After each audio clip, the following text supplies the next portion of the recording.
ठंड में पेड़ पर ससुराल। सर्दियों का मौसम था। चारों ओर कोहरे की चादर बिछी हुई थी। गांव के लोग अलाव जलाकर ठंड से बचने की कोशिश कर रहे थे। इसी बीच गांव के कोने में रामू नाम का एक युवक रहता था। रामू अपनी सादगी और सीधेपन के लिए पूरे गांव में जाना जाता था। रामू की शादी हाल ही में गांव से कुछ दूर बसे एक और छोटे गांव में हुई थी। उसकी ससुराल में उसकी पत्नी गीता और उसकी सास ससुर रहते थे। शादी के बाद से रामू को ससुराल जाने का मौका नहीं मिला था, लेकिन एक दिन गीता ने संदेश भेजा कि उसके पिता की तबीयत खराब है और रामू को ससुराल आकर उनका हाल चाल लेना चाहिए। रामू ने बिना देर किए जाने की तैयारी कर ली। वह साइकिल लेकर ससुराल की ओर निकल पड़ा।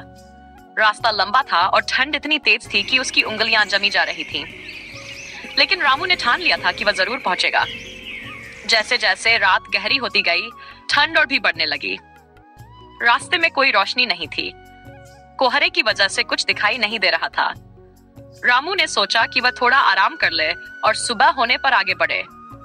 उसने चारों ओर नजर दौड़ाई, लेकिन उसे कहीं भी रुकने की जगह नहीं दिखी। तभी उसकी नजर एक बड़े से पीपल के पेड़ पर पड़ी। रामू ने सोचा, पेड़ के ऊपर चढ़कर तने में ठंड से कुछ राहत मिल सकती है। नीचे तो जमीन ठंडी है और जंगली जानवरों का भी डर है। वह पेड़ पर चढ़ गया और एक मजबूत डाली पर बैठ गया। ठंडी हवा के झोंके उसकी हड्डियों को कंपा रहे थे, लेकिन रामू ने मन ही मन खुद को ढांढस बंधाया। पेड़ पर अजीब आवाजें। जैसे ही रामू ने आंखें बंद की, उसे कुछ अजीब अजीब आवाजें सुनाई देने लगीं। उसने ध्यान दिया तो लगा जैसे कोई हंस रहा हो। रामू घबरा गया। उसने इधर उधर देखा, लेकिन घने कोहरे में कुछ नजर नहीं आया। वह समझ नहीं पा रहा था कि यह उसकी थकावट का असर है या सच में कुछ है। कुछ ही देर बाद उसे पेड़ के नीचे किसी के चलने की आहट सुनाई दी।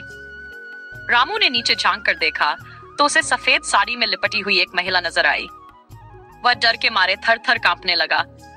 वह सोचने लगा, यह कौन हो सकती है और इतनी रात में यहाँ क्या कर रही है। महिला ने अचानक ऊपर देखा और हंसते हुए कहा, रामू, ससुराल पहुंचने की इतनी जल्दी है कि ठंड में पेड़ पर चढ़ गए। रामू की हालत खराब हो गई। उसे समझ नहीं आया कि यह महिला उसके नाम कैसे जानती है।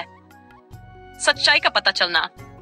रामू ने डरते डरते पूछा, तुम कौन हो और मुझे कैसे जानती हो? महिला ने हंसते हुए जवाब दिया, डर मत, मैं तुझे कुछ नहीं करूंगी। तू तो सीधा साधा इंसान है।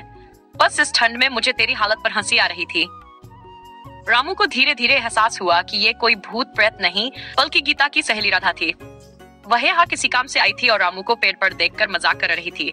उसने रामू को नीचे आने को कहा। रामू पेड़ से नीचे उतरा और राधा ने उसे बताया कि वह भी उसी रास्ते से गांव लौट रही है। दोनों ने तय किया कि वे ससुराल तक साथ चलेंगे। रास्ते भर राधा ने रामू का डर दूर किया और उसे हंसाया। वे दोनों ससुराल पहुंच गए। गीता और उसके परिवार ने रामू को देखकर राहत की सांस ली।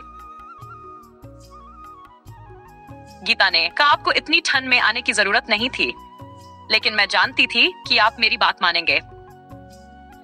रामू ने गीता को रात की पूरी घटना बताई। यह सुनकर सब खूब हंसे।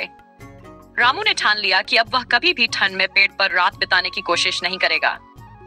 इस तरह ठंड में पेड़ पर बिताई गई यह रात रामू के जीवन की सबसे यादगार और मजेदार कहानी बन गई।